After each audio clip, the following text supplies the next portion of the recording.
হ্যাঁ, ন্যাশনাল ব্যাংকে আসলে মূলত এতদিন তো ভালোই ছিল এদের লেনদেন। আমরা একটা এনজিও প্রতিষ্ঠানে কাজ করি।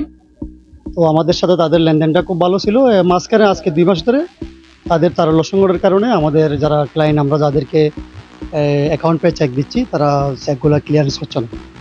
যার কারণে আমাদের গ্রাহকরাও খুব কষ্ট পাচ্ছে। মাঝখানে আমরাও একটু বিভাগের মধ্যে আছি। হ্যাঁ, আমরা টাকার জন্য আসছিলাম।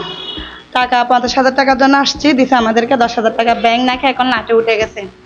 তা আমাদের সমস্যা সমাধান হয় নাই, তাই চলে যাচ্ছে ১০,০০০ টাকা নিয়ে। অবস্থা হচ্ছে ৫,০০০-এর বেশি দিচ্ছে না, তাও এক ব্রাঞ্চের চেক অন্য ব্রাঞ্চে দিচ্ছে না। যেমন আমার নিজের প্রয়োজনে অসুস্থতার কারণে আমি ১০,০০০ টাকা তুলতে চাচ্ছি, উনি দেন নাই। খুব বেশি হলে ৫,০০০ দিচ্ছে।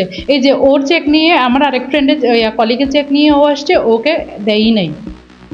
এখন হচ্ছে ব্যাংকের এই অবস্থা। না, এখানে তো ৫,০০০ ১০,০০০ করে পাচ্ছে আর কি। না, আগের মতন না, আগের মতন এরকম নয়। টাকা ওরা কিছু টাকা পাইছে বলছে। আমার তো কালকে দিছিল ১০,০০০, আজকে আবার উঠাইতে জন্য আজকে ৫,০০০ টাকা বলতেছে। ৫,০০০ টাকা হচ্ছে যে আমাদের চেক নাই তো বেশি বেশি উঠাইতে পারেনি। আর আমি চেক না উঠাই চলে যাচ্ছি, আগামীকালকে আইসা ১০,০০০ টাকা উঠে যাবো।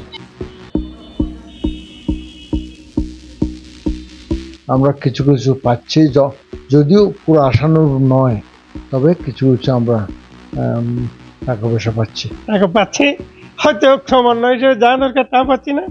কিছু অংশ কম দিয়ে আর সবাইকে ম্যানেজমেন্ট করতে হচ্ছে, এটাই প্রবলেম। আমাদের কাস্টমারদেরকে স্যাটিসফাই করার চেষ্টা করতেছি। 100% ডিমান্ড আমরা ফুলফিল করতেছি না, কিন্তু আমরা ডে বাই ডে এটা ইনক্রিজ হচ্ছে, কাস্টমারদেরকে স্যাটিসফাই করতেছি। আমরা ঢাকার সাথে যখন আলাপ করলাম, স্যারের বাজেট আমাদের হাতে এসে পৌঁছেছে। তো বাংলাদেশ ব্যাংকের কিছু গাইডলাইন আছে, এই টাকাগুলো আমরা কোন কোন ক্ষেত্রে খরচ করতে পারবো এবং কোন কোন ক্ষেত্রে দিতে পারবো। ওই গাইডলাইনটা প্রস্তুত হওয়ার পরে আমাদেরকে ইদু বলেছে আর কি। 25 কোটি টাকার যেটার এটা আসলে সেটার আমরা দৃশ্যমান কোনো এখন আমাদের এই ইফেক্ট আসে নাই, আমরা ওভাবে হাতে পাইনি। এটা পাওয়ার সাপেক্ষে অবশ্যই আমাদের গ্রাহক তাদের কাঙ্ক্ষিত লেনদেন তারাও করতে পারবে। স্বাধীনতার পর থেকে কোনো ব্যাংক দেউলিয়া হয়নি। হ্যাঁ, তো আপনাদের আস্থাটা আমাদের জন্য খুবই প্রয়োজনীয়। হ্যাঁ, ব্যাংকের সেক্টরের উপর আস্থা রাখুন। ইনশাল্লাহ ব্যাংকিং যে একটা অস্থিরতা চলছে, এটা বেশি দিন থাকবে না।